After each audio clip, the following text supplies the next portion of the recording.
सांगली जिल्हा बँकेच्या माध्यमातून काही वर्षांपासून मोठा भ्रष्टाचार सुरू आहे।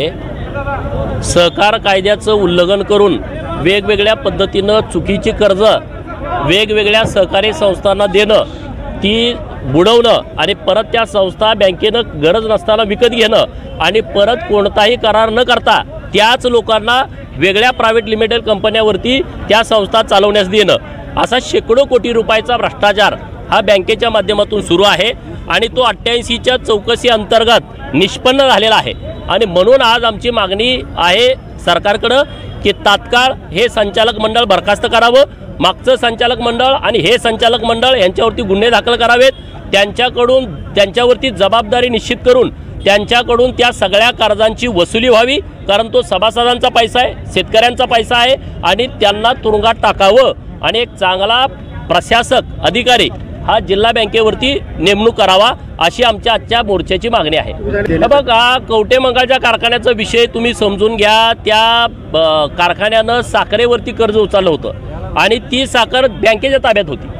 बँकेला ती साखर विकून कर्ज भरून घेता येत होतं, परंतु बँकेनं साखर विकली नाही, कारण बँकेचं संचालक मंडळ, चेअरमन आणि अधिकारी यांना महाकाली साखर कारखाना बंद पाडून तो जयंतरावना द्यायचा होता आणि त्या पद्धतीनं त्यांनी तसं केलं। साखर जी योग्य वेळेत विकायला पाहिजे ती विकली नाही, परत ती साखर 25% दरामध्ये विकली आणि जे पुढं व्हायचं ते झालं। जतचा साखर कारखाना त्याचाही असाच प्रकार आहे।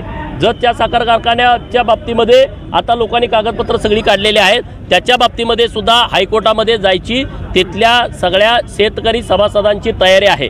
दुसरा विषय, वसंतदादा कारखान्याला जे कर्ज दिलं ते त्यांनी त्यांच्या खाजगी लिमिटेड कंपनीवरती वर्ग केलं, तारण दिलं नाही बँकेला। तारण पहिल्या ज्या दिवशी कर्ज मंजूर केलं त्या दिवशी तारण दिलं नाही।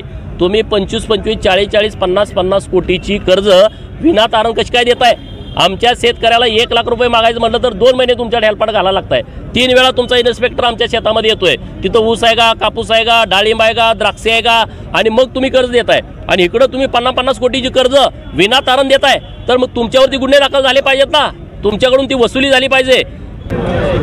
शेतकरी न्याय मागायला बँकेकडे येणार म्हटल्यावर कर्तव्यदक्ष राज्याच्या सहकार मंत्र्यांनी पुण्याला जिल्हा मध्यवर्ती बँकेची बैठक बोलवली आणि सांगली जिल्हा बँकेला प्रसिद्ध पत्र देऊन टाकलं की बँक काय 200 कोटी नफ्यात आली आहे। अरे ते कागदावरचा नफा कशाला दाखवत आहे?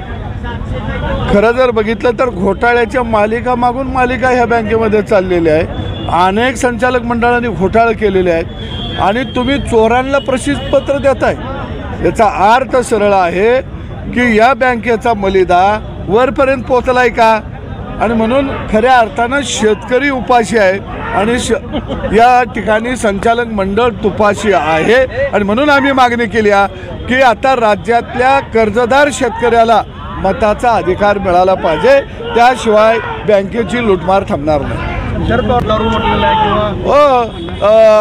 यशवंतराव चव्हाण साहेब, वसंतदादा पाटील, बॅरिस्टर विठ्ठलराव गाडगे, विखे पाटील साहेब यांनी या राज्यामध्ये सहकाराचा पाया रचला आणि शरद पवारांचा राजकारणातला उदय आणि सहकाराचा अस्त एकाच वेळी सुरू झालेला आहे आणि हे सगळी पिलावळ त्यांचीच आहे।